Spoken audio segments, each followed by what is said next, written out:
Carmelita Salinas decía que era católica, pero compraba niños para realizar rituales de sacrificio. Eso fue lo que el prisionero llamado Beto declaró en el podcast Penitencia de la activista social Saskia Niño de Rivera. A pesar de la falta de pruebas fehacientes y de que ese fragmento del podcast fue eliminado inmediatamente sin dejar rastro, la opinión pública se enciende cada día más ante esta noticia conmovedora. Esa grabación borrada fue solo la chispa que incendió la pantalla perfecta de una leyenda.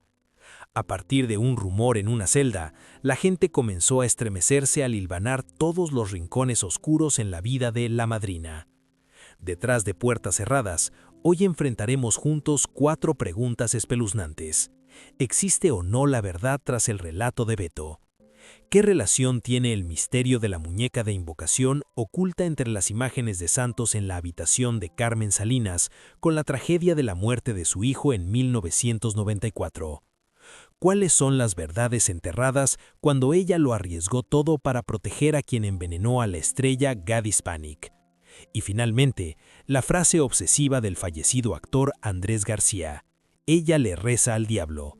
¿Será la explicación legítima para los rumores que se han extendido en los últimos días? Las luces del escenario pueden engañar a los ojos, pero la oscuridad siempre guarda sus propios pactos. En la siguiente parte del video de hoy, acompáñenos a explorar la vida de Carmen Salinas para descubrir si existen o no esos pactos con el demonio en los que se rumorea que ella participó. Cuando las preguntas escalofriantes sobre la verdadera naturaleza de Carmen Salinas acaban de plantearse, nos vemos obligados a regresar exactamente al lugar donde la tumba de la verdad comenzó a ser excavada: la impactante entrevista en la celda.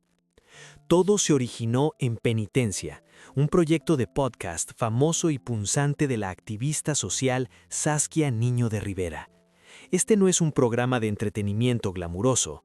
Penitencia es el lugar donde la luz del sol nunca llega, donde Saskia se adentra en las prisiones de más alta seguridad de México para entrevistar a criminales peligrosos, aquellos que han sido rechazados por la sociedad y esperan la muerte o la putrefacción tras las rejas. La audiencia de Penitencia está acostumbrada a confesiones sangrientas sobre carteles, drogas o ejecuciones despiadadas, pero nadie, ni siquiera la presentadora más experimentada, pudo prepararse mentalmente para lo que un prisionero llamado Beto estaba a punto de pronunciar. Beto no era un loco delirante, su testimonio fue fluido, frío y con el peso de alguien que estuvo directamente involucrado en el inframundo. En un episodio fatídico, la historia dio un giro repentino hacia un rincón más oscuro que el narcotráfico: la red de tráfico de recién nacidos. En el mundo del crimen, el secuestro y la venta de niños ya es un delito abominable, pero el propósito detrás de la red que Beto mencionó abrió una verdadera puerta al infierno. Declaró que estos bebés recién nacidos no eran vendidos a familias ricas con problemas de fertilidad para ser adoptados, eran recolectados para servir a una clase de clientes VIP sumamente especial. Se trataba de personajes de la cúpula de la élite y el showbiz mexicano, quienes necesitaban seres puros para realizar rituales de magia negra con el fin de mantener el poder, el dinero y la inmortalidad en la cima de la fama. Y entonces, entre palabras empapadas en olor a crimen, Beto lanzó una bomba. Mencionó un nombre, no el de un capo de la droga oculto, ni el de un político corrupto. Mencionó a Carmelita, pronunció el nombre de la abuelita de México, Carmen Salinas. El testimonio de Beto fue como un cuchillo que rasgó el lujoso telón del entretenimiento.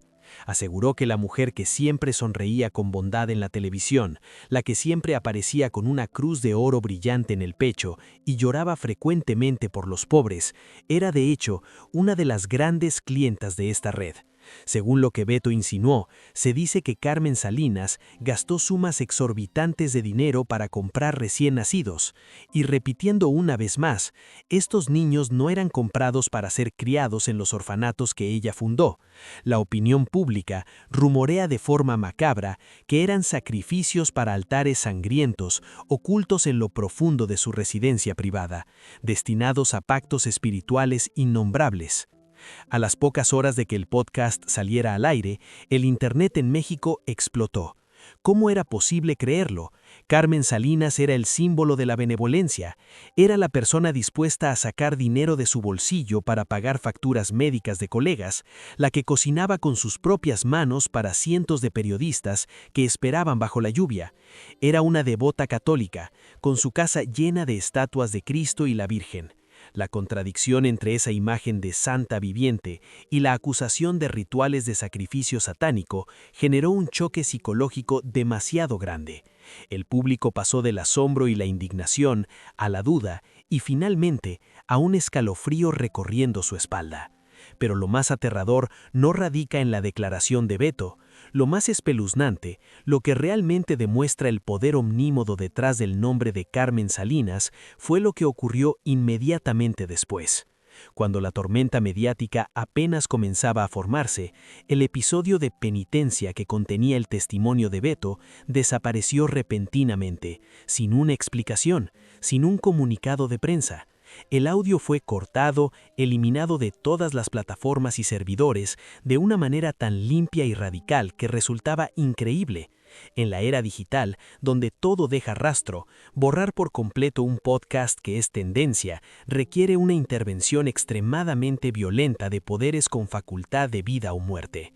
¿Quién dio la orden? ¿Quién levantó el teléfono para llamar al equipo de producción y obligarlos a callar? Una actriz de comedia, por famosa que fuera, ¿tendría la capacidad de silenciar información a nivel nacional en un abrir y cerrar de ojos? ¿O había detrás de ella todo un sistema de poder oculto, temeroso de que si se investigaba el testimonio de Beto, se arrancaran de raíz todas las estructuras podridas de la élite mexicana? Este encubrimiento convirtió un rumor sin fundamento en una teoría de conspiración con un peso de 1000 toneladas. No se presentaron pruebas legales para condenar a Carmen Salinas. Ella era totalmente inocente ante la ley, pero a los ojos de quienes siguieron el caso, la desaparición del podcast fue la confesión más perfecta del silencio.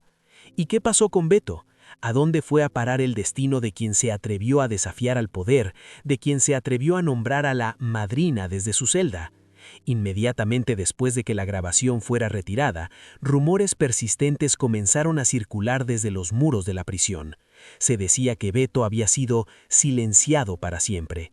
Algunos dijeron que fue asesinado en su celda mediante un método que no dejó rastro. Otros rumorearon que fue trasladado a la zona de aislamiento más oscura, donde nadie volvería a escuchar su voz.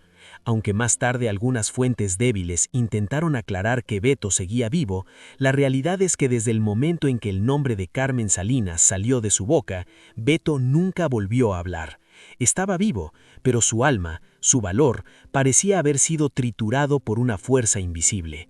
El silencio del informante es a veces más aterrador que la muerte.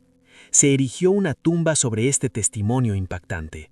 La ley no intervino, la prensa oficial miró hacia otro lado, y el nombre de Carmen Salinas continuó brillando bajo las luces del escenario como si nada hubiera pasado. Pero las semillas de duda ya habían sido sembradas. La opinión pública comenzó a notar un patrón gélido. Cualquiera que tocara los secretos de Carmen, cualquiera que intentara quitarle su máscara de bondad, recibía finales misteriosos. Si el testimonio de Beto era solo una historia fantástica inventada por un preso para llamar la atención, ¿por qué alguien se tomaría el trabajo de movilizar recursos inmensos solo para asfixiarla desde el nacer? Hay pactos que no se firman con papel y tinta, sino que se sellan con el silencio de quienes saben demasiado.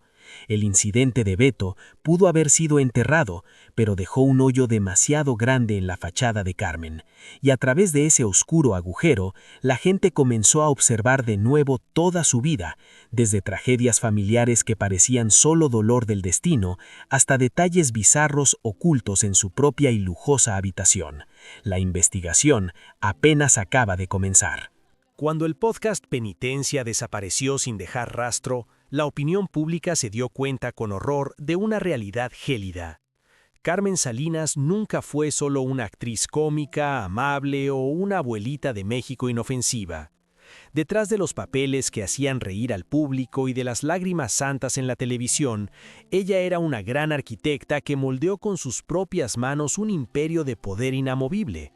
Para entender por qué el nombre Carmelita se convirtió en una zona prohibida ante la cual incluso la ley y los medios tuvieron que retroceder, estamos obligados a revelar la otra cara de la gloria.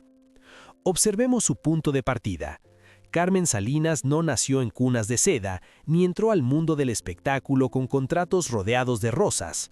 Surgió de escenarios decadentes, tabernas llenas de humo y delincuentes peligrosos en la era del cine de ficheras en México.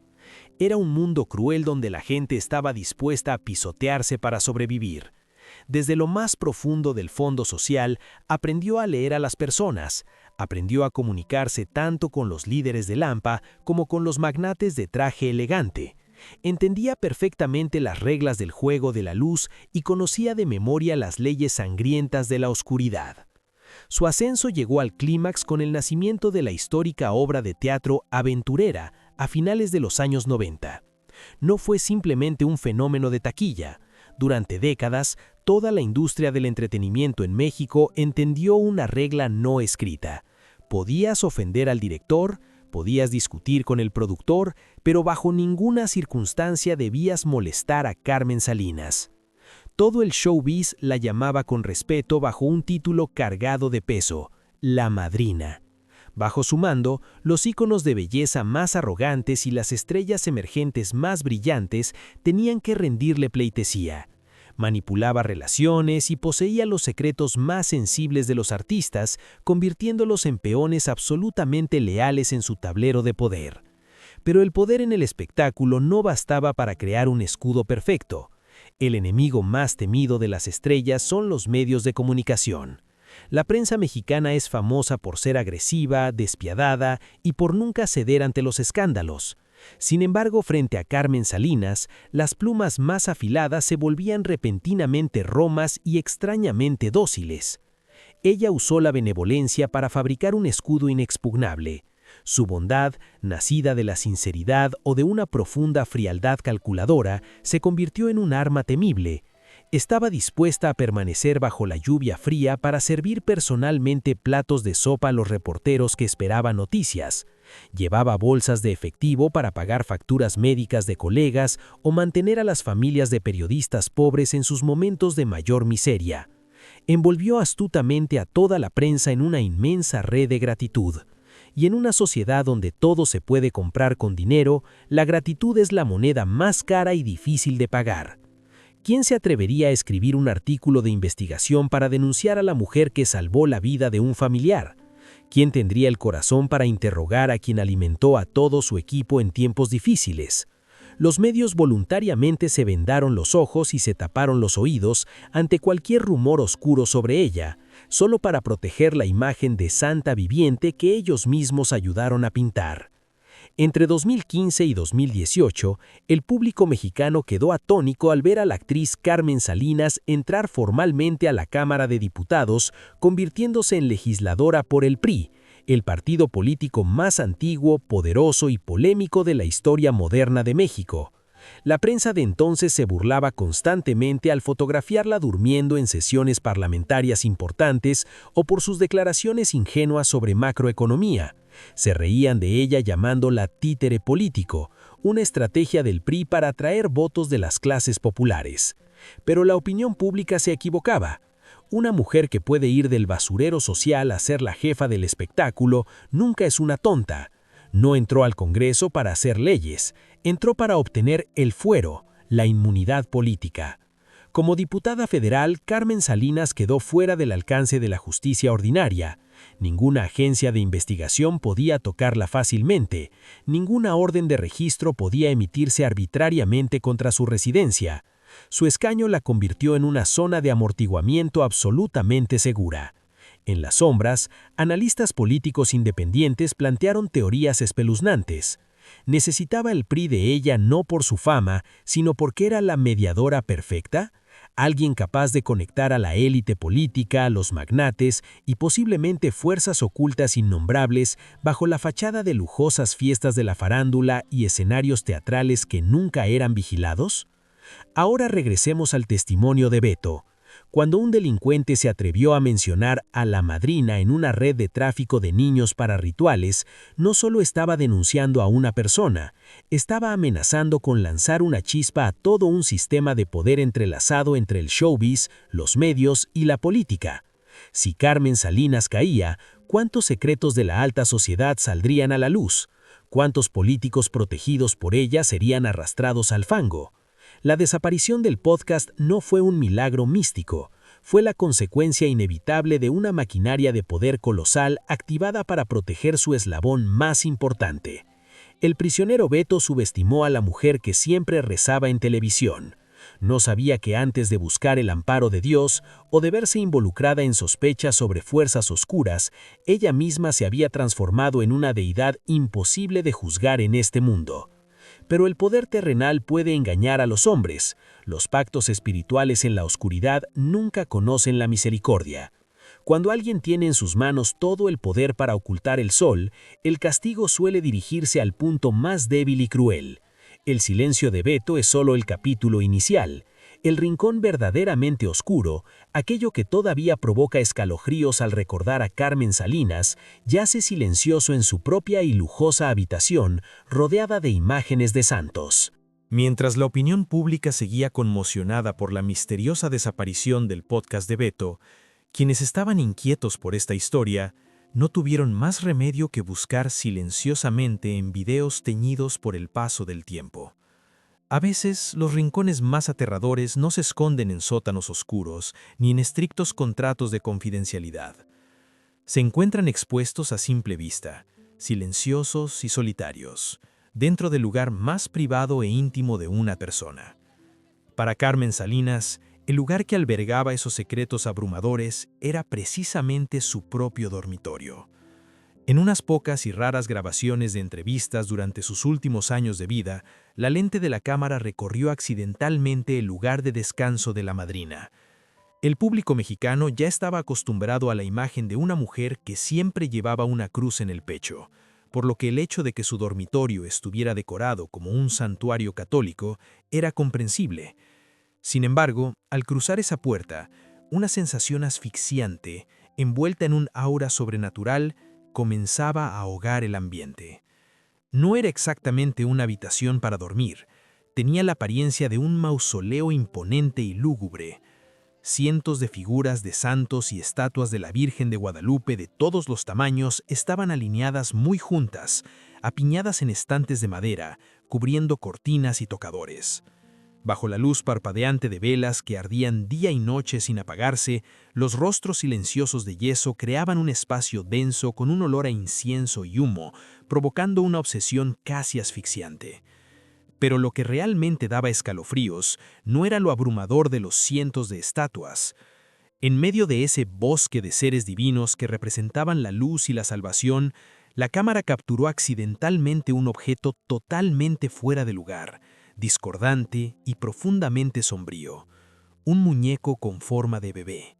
En absoluto era un suave juguete de peluche de los que las abuelas suelen comprar para consolar a sus nietos. Era un muñeco con forma de recién nacido, de tamaño natural, con piel pálida y vestido con ropas desgastadas. Lo más inquietante quizás eran sus ojos, unos ojos de cristal sin vida, muy abiertos, que miraban fríamente hacia el vacío entre las estrechas paredes. Colocar un muñeco de aspecto tan espeluznante e inanimado justo en el centro de un altar masivo, escondido entre estatuas de Cristo y la Virgen, era una imagen grotesca que superaba todos los límites de la fe y la veneración común. La presencia de este extraño muñeco actuó como una chispa que en silencio encendió los tormentos del pasado y se conectó directamente con el testimonio filtrado de Beto. En las antiguas y misteriosas creencias de África o América Latina, especialmente en las ramas de la magia negra como la santería o el palo mayombe, de las que siempre se ha rumoreado que manipulan a la élite en la sombra, los muñecos nunca han sido considerados objetos inanimados. Se moldean con un propósito profundamente espiritual, servir como recipientes. Son cáscaras físicas preparadas para aprisionar, alimentar o invocar las almas de los difuntos, especialmente de los niños que murieron prematuramente. Llegados a este punto, quienes siguen la vida de la actriz se ven obligados a retroceder a un hito bañado en lágrimas, el año 1994, justo en el momento en que la corona de poder de Carmen Salinas brillaba con más fuerza. Cuando podía hacer llover y tronar en el mundo del espectáculo, la sentencia más cruel del destino cayó sobre su familia. Pedro Plasencia, su único hijo varón, y la vida que ella atesoraba más que la suya propia, fue diagnosticado con un cáncer atroz. La enfermedad progresó con una rapidez inusual, devastando su cuerpo y arrebatándole la vida a aquel hijo ante la absoluta impotencia de una madre. El público lloró al ver a la poderosa madrina derrumbarse, gritando desconsoladamente junto al ataúd de su hijo. Ese dolor era real, esas lágrimas eran el colmo de la aflicción. Sin embargo, en el mundo de los pactos oscuros, la dolorosa muerte de Pedro nunca escapó del torbellino de sombrías teorías de conspiración. Cuando alguien alcanza un poder que cubre el cielo, una riqueza y gloria inimaginables en un mundo lleno de purgas, la gente suele susurrar: esa persona no lo recibe gratis, lo está pidiendo. Y el diablo nunca acepta dinero en efectivo como garantía. El público sentía pena en silencio, pero también se estremecía al interrogarse: ¿acaso el cáncer que se llevó a Pedro no fue simplemente una tragedia médica? ¿Fue ese el primer precio, la más cruel forma de cobrar una deuda de sangre por un pacto que la madrina había firmado a cambio del trono? Si Pedro fue el severo castigo del destino, ¿qué significado tenía ese muñeco sin vida en el dormitorio? Al juntar las piezas rotas, se dibuja una imagen dolorosa pero a la vez escalofriante. ¿Acaso la impotencia y el dolor extremo por la muerte de su hijo empujaron a una mujer devota a cruzar el último límite de la fe? Cuando las oraciones a Dios no pudieron mantener los latidos del corazón de Pedro, ¿acaso en su desesperación terminó recurriendo a otras fuerzas? Se rumorea que esa habitación llena de santos, con sus velas parpadeantes, era un encubrimiento angustioso, una pantalla que usaba la luz para aprisionar la oscuridad. ¿Ese muñeco sin vida podría acaso ser el lugar en donde una madre intentaba retener el alma de su hijo en este mundo mediante los rituales más prohibidos y desesperados? Y luego, lo más escalofriante de todo, si las declaraciones en la celda de Beto eran ciertas, ¿qué papel jugaba esa red underground de tráfico de recién nacidos? En los rumores sobre magia negra, para mantener la vitalidad de un alma aprisionada en un recipiente, es necesario ofrecer continuamente otras vidas puras. Los recién nacidos a los que Beto se refería, ¿acaso eran sacrificios detrás de esa puerta cerrada, bajo la mirada desorbitada del muñeco y el silencio sofocante de cientos de estatuas de yeso? Carmen Salinas, hasta el momento de su muerte, nunca ofreció una explicación sobre ese grotesco muñeco. Todas las preguntas más íntimas se hundieron en el silencio eterno de un imperio intocable. Pero cada vez que el público vuelve a mirar el dormitorio de la actriz, no puede evitar sentir un escalofrío recorriendo su espalda. Ese no era un lugar pacífico para conciliar el sueño, parecía una prisión espiritual, donde el trono de poder terrenal y el dolor del corazón por la pérdida de un hijo se entrelazaban creando un pantano oscuro, en el que ella misma encarceló su propio alma hasta su último día. Si la muerte de su hijo en 1994 fue una tragedia del destino, lo que ocurrió en 2010 fue un crimen premeditado. Y fue precisamente en este hito sangriento donde la máscara amable y compasiva de la abuelita de México fue arrancada de la manera más violenta y cruel, exponiendo una mano que cubre el cielo, un poder absoluto que aterrorizó a toda la industria del entretenimiento en México. En 2010, la opinión pública latinoamericana se estremeció ante un caso que parecía sacado de los guiones de las telenovelas más sensacionalistas. La víctima era Gaby Spanik, la reina de las telenovelas, un deslumbrante símbolo de belleza y una de las estrellas más poderosas de la pantalla chica en aquel entonces. La perpetradora era su persona de mayor confianza, María Celeste Fernández, su asistente personal que vivía en la propia casa de Gaby. El crimen de Celeste no fue un momento de impulso violento, sino una crueldad calculada meticulosamente, de una frialdad escalofriante. Durante meses, envenenó en secreto a Gaby Spanik, a la hermana embarazada de Gaby, y, lo más horrible de todo, al hijo de 2 años de la actriz, con sulfato de amonio, un producto químico tóxico preparado en pequeñas dosis y mezclado en su comida diaria, con el objetivo de matar a toda la familia de forma lenta y agónica. Cuando se descubrió el caso, la policía encontró ampollas del veneno en la habitación de Celeste. Con pruebas contundentes, la indignación pública fue absoluta. Una cadena perpetua para quien planeó asesinar a una mujer embarazada y a un niño pequeño era lo que cualquier persona con conciencia esperaba. Sin embargo, justo en el momento en que parecía que se haría justicia, una sombra gigante cubrió repentinamente el tribunal. Desde la cima del poder, Carmen Salinas salió de su silencio. En lugar de alzar la voz para defender a una madre y colega que abrazaba a su hijo envenenado, en lugar de derramar lágrimas de compasión por los niños, como solía hacer en televisión, Carmen Salinas hizo algo que dejó atónito a todo el país. Abrió los brazos para proteger a la asesina. No se trató solo de palabras vacías de defensa en los periódicos. La madrina utilizó todo el peso de su imperio para intervenir en el sistema judicial. Desembolsó enormes sumas de dinero, contratando a los abogados defensores más caros y formidables de México para proteger a María Celeste. Financió todos los gastos legales y utilizó continuamente su compleja red de contactos en los medios para cambiar la opinión pública, convirtiendo a la criminal en una víctima vulnerable, perseguida por una actriz rica. Esta intervención descarada y arrogante asestó un golpe mortal a la fachada de santa viviente de Carmen. El público se preguntaba atónito, ¿por qué?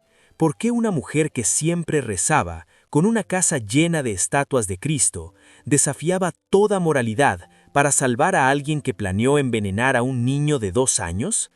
¿Por qué tenía que enfrentarse a muerte con una estrella de primera línea como Gaby Spanik solo por una asistente anónima y sin poder?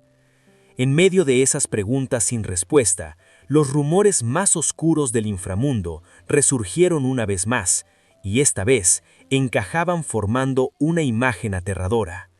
En el mundo del espectáculo, se susurraba que la protección de Carmen nunca era gratuita.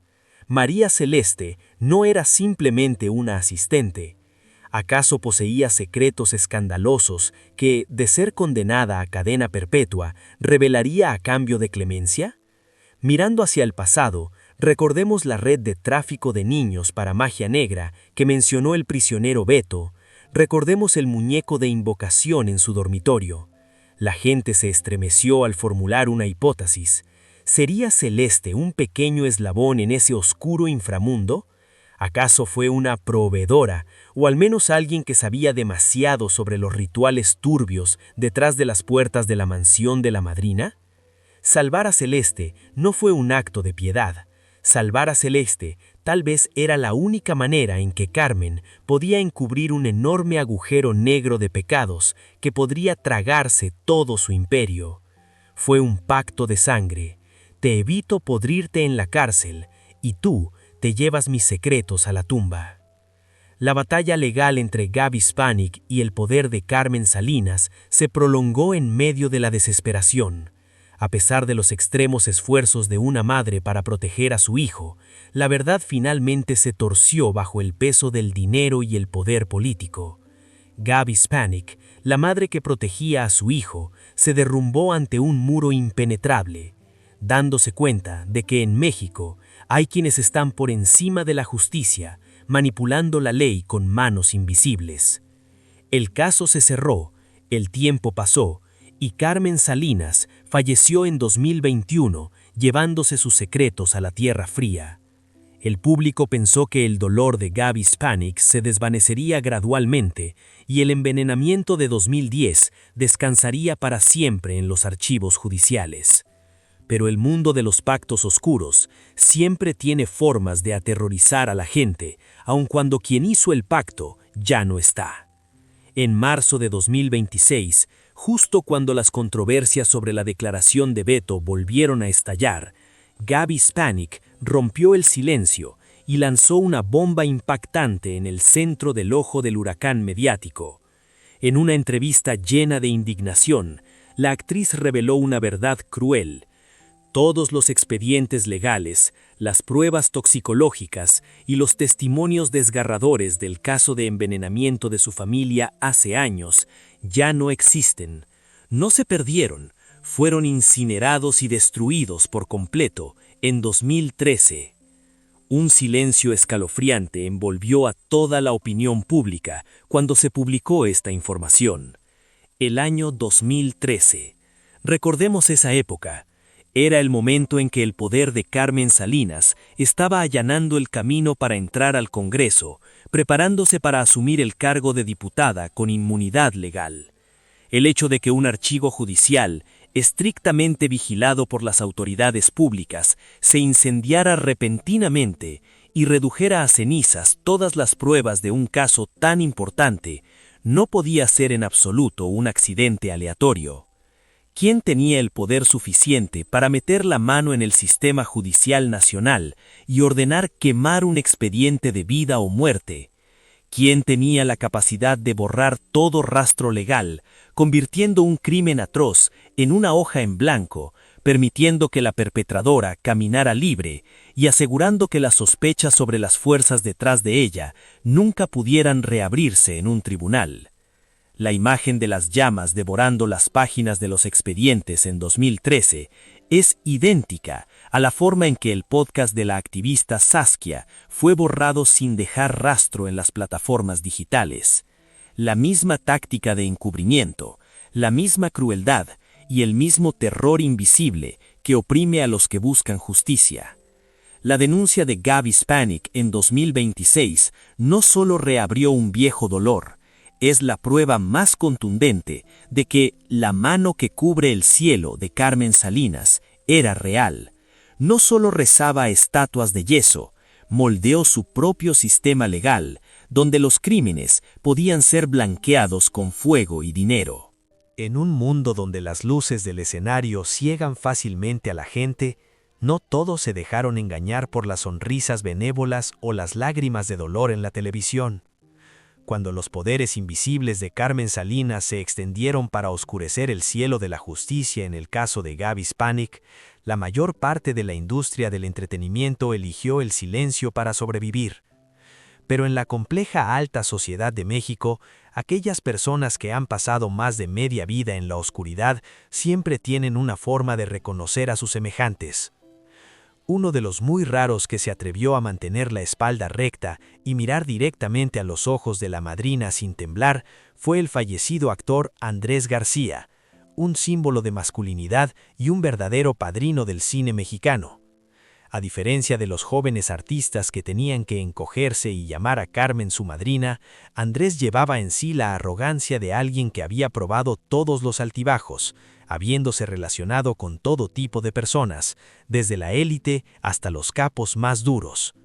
Entendía demasiado bien el precio de la fama y los sucios intercambios detrás del telovén de terciopelo. Quizás por eso, entre él y Carmen Salinas siempre existió una feroz rivalidad. Sus guerras de palabras consumieron mucha tinta. La opinión pública en aquel entonces solo sonreía, viéndolo como un poco de condimento ruidoso del mundo del espectáculo, el enorme ego de dos leyendas mayores donde ninguno cedía ante el otro.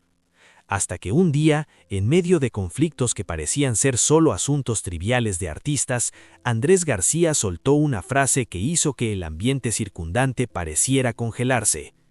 Mirando fijamente a la cámara, con una media sonrisa mezclada con un profundo desprecio, exclamó: «Ella no le reza a Dios, le reza al diablo». En ese momento, a pocos les importó. La gente solo pensó que era una forma exagerada de hablar, un insulto mordaz destinado a ironizar la hipocresía de una mujer que siempre llevaba una cruz en el pecho. ¿Cómo podría una abuelita de México dedicada a la caridad estar relacionada con el diablo? Esa frase cayó en el olvido, hundida entre miles de otras noticias sensacionalistas. Pero adelantemos el tiempo y pongamos esa frase en el contexto del presente. Pongámosla junto a las sangrientas declaraciones desde la celda de Beto sobre la red de tráfico de vidas humanas. Pongámosla junto a la mirada sin vida del muñeco de invocación escondido entre cientos de estatuas de yeso en el lúgubre dormitorio. Y pongámosla junto al fuego misterioso que redujo a cenizas todo el expediente del caso en 2013. De repente, las palabras de Andrés García ya no son un insulto impulsivo. Resuenan como una profecía espeluznante, la denuncia más cruda sobre la verdadera naturaleza de un imperio. Andrés García, con su mirada astuta, tal vez vio a través de lo que se escondía bajo esa capa católica. Parecía saber que, detrás del aura de luz, esa mujer se inclinaba ante fuerzas mucho más oscuras para mantener un poder inviolable. Y entonces, la verdad sobre los pactos espirituales siempre tiene un rasgo cruel en común.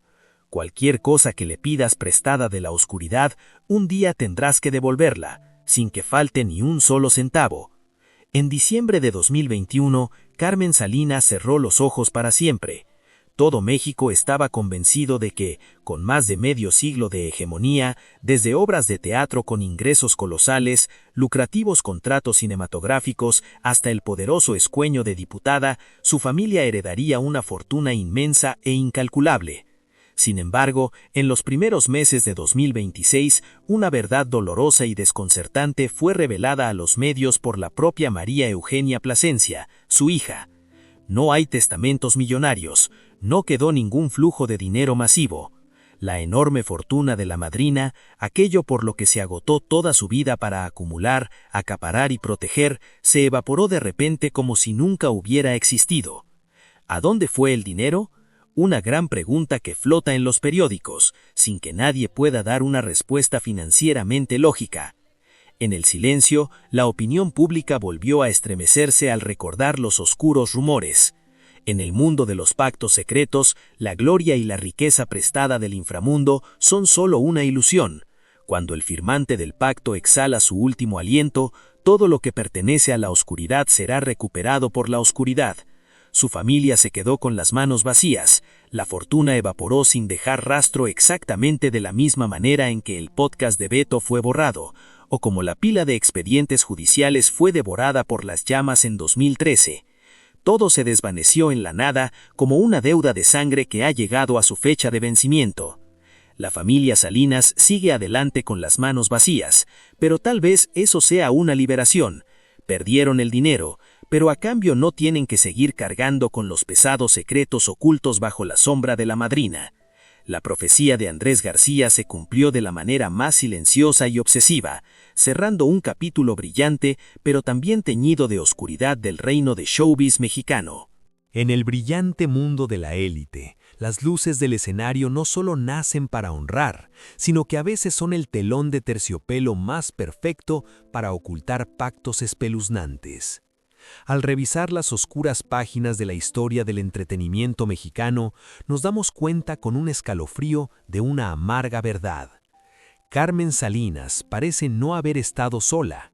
Los rumores siniestros que la rodeaban no son un fenómeno aislado, sino que forman parte de una regla cruel que ha devorado a no pocos ídolos. El público seguramente aún no ha podido olvidar a la doña María Félix, el símbolo de belleza eterna de la época de oro del cine. Al igual que Carmen, alrededor de María Félix rondaban innumerables anécdotas aterradoras sobre fuerzas oscuras. Hasta el día de hoy, la gente sigue susurrando sobre un pacto de sangre que la doña firmó con el diablo a cambio de juventud eterna y riqueza extrema, o incluso rumores sobre rituales extravagantes y fiestas crueles en Marruecos.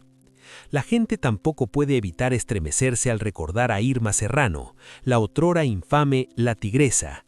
Casualmente, Irma también fue una poderosa artista que incursionó en la política, también ocupó un escaño como diputada y manipuló complejas relaciones políticas. Nunca ocultó su devoción por la magia y los objetos espirituales bizarros. Y entonces, el final de Irma fue exactamente como una profecía que presagiaba el destino de la familia Salinas. Murió en la soledad cuando toda su enorme fortuna se había evaporado, despojada hasta el último centavo por las oscuras fuerzas a su alrededor. o como la dolorosa historia de la leyenda de la música Johann Sebastian, un ícono venerado por millones, pero que tuvo que soportar una cruel maldición al presenciar uno tras otro la muerte abrupta y sangrienta de sus hijos varones. La opinión pública entiende tácitamente que cuando alguien alcanza la cima de la fama mediante acuerdos con el inframundo, el castigo siempre recae sobre las vidas que más aman. Si situamos a Carmen Salinas en medio de ese panorama perturbador, recién entonces vemos lo cruel que fue el precio que tuvo que pagar por su trono. El mundo la veía como una abuelita de México implacable, una diputada que podía extender su mano para tapar el cielo de la justicia y reducir a cenizas todo un expediente criminal. Pero detrás de ese halo de luz estaba el dolor extremo de una madre al presenciar cómo la muerte le arrebataba a su única sangre, Pedro, en 1994. Fueron noches largas, solitarias y asfixiantes en una habitación inundada de olor a incienso, teniendo que enfrentarse a los ojos desorbitados y sin vida de ese muñeco grotesco. Pudo comprar el silencio de los medios, pudo comprar la lealtad del showbiz, pero nunca pudo comprar la paz para su propia alma.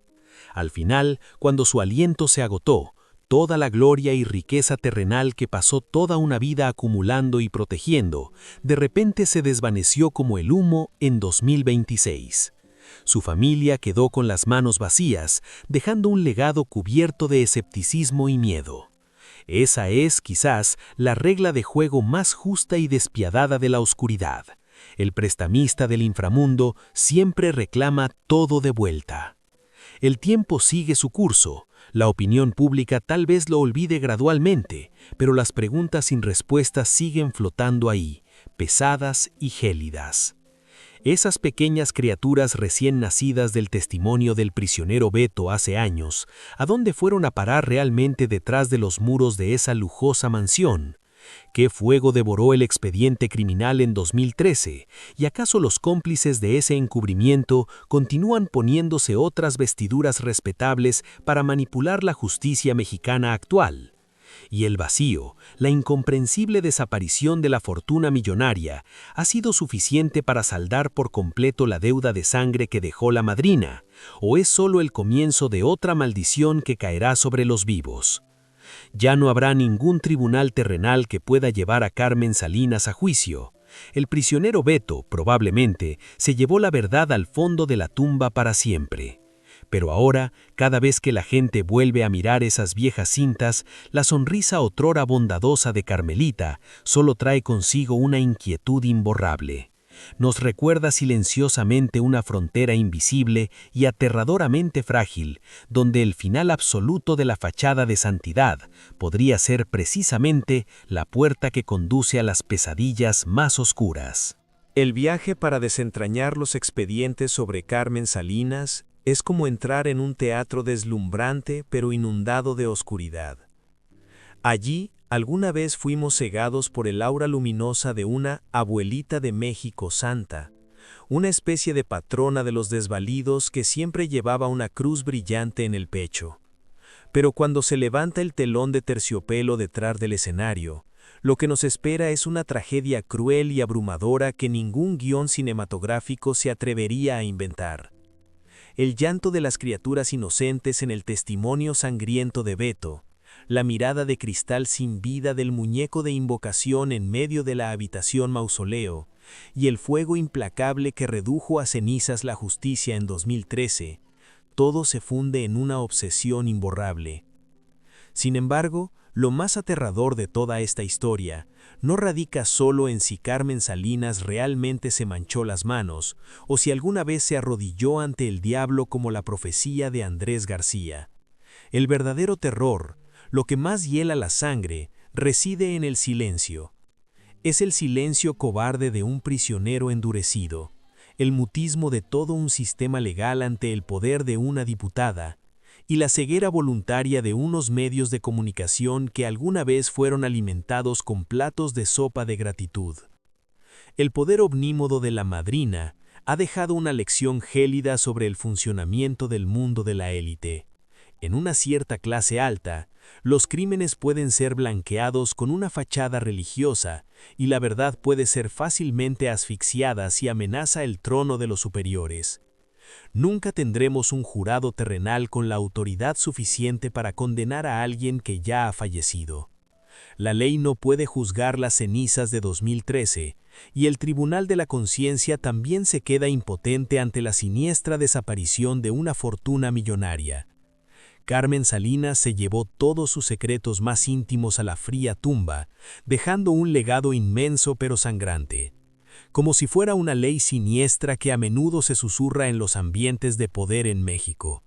Tal vez la verdad completa nunca fue lo más importante. Al cerrar este expediente, cuando cae la noche y accidentalmente volvemos a mirar su sonrisa bondadosa en esos viejos documentales, una pregunta gélida seguirá flotando y aferrándose a la mente. ¿Esa cálida sonrisa era la sinceridad de una madre cuyo corazón fue destrozado por la pérdida de su hijo?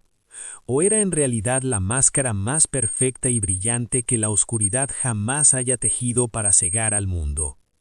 La obra de teatro más grande de Carmen Salinas ha bajado el telón oficialmente, pero tal vez los pactos del diablo detrás de esa puerta cerrada nunca han dejado de buscar nuevos dueños.